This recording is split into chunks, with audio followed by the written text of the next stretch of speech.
My dearest friends, praise be unto the 12 for delivering you from the clutches of treachery.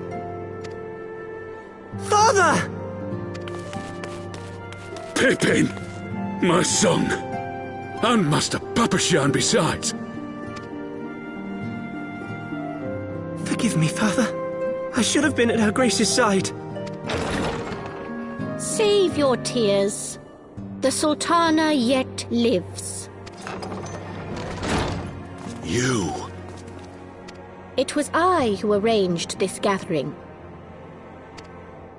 And judging by your perplexed expressions, it would seem introductions are in order. I am Dulala, head of the Order of Noldthor, and member of the Syndicate. What you said about the Sultana, is it true? Is she alive? Young man, I understand you were with the Sultana when she drank from the poisoned goblet and collapsed. Would I be correct in assuming that you did not personally verify Her Grace's vital signs? Why ask when 'tis plain you know the answer? Calm yourself, General, and let me finish. The truth is not as you imagine it. You are all victims of a most ingenious ruse. A ruse conceived to eliminate the threat posed by Teleji Adeleji.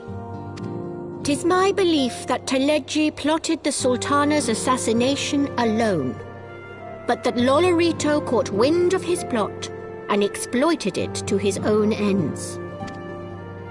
He sought to manipulate you into eliminating Teleji for him, and you duly obliged.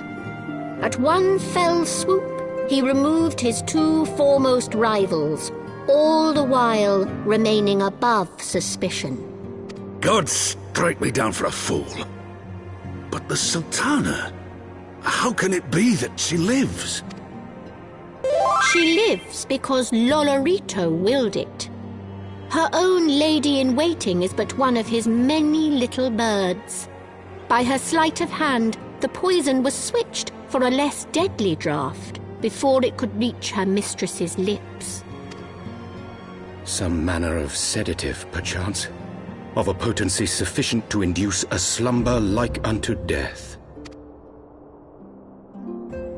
Were I to guess, I would say Her Grace is being held somewhere, dreaming dreams of a brighter Uldar, even as we speak.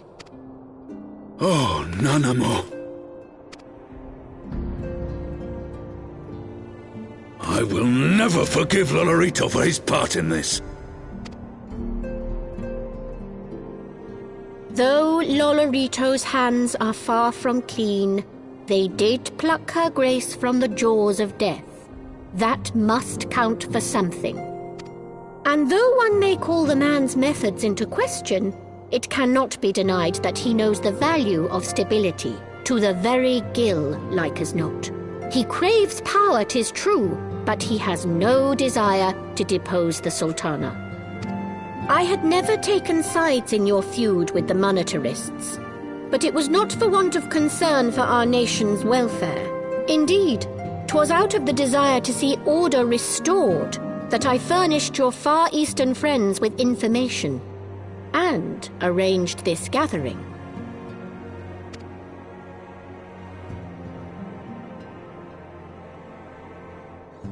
I hope you are ready to work, General, for there is much work to be done. Our first priority must be to bring matters back into balance. Lest you forget Her Grace's words, the true wealth of Uldar lies in the health, happiness, and hopes of her people. As for the more worldly kind of wealth, I am content to let Lolorito help himself to whatever Teleji Adeleji left behind. You, meanwhile, must do that which you alone can do. Rescue Her Grace and take your place at her side once more, for her sake and that of our nation.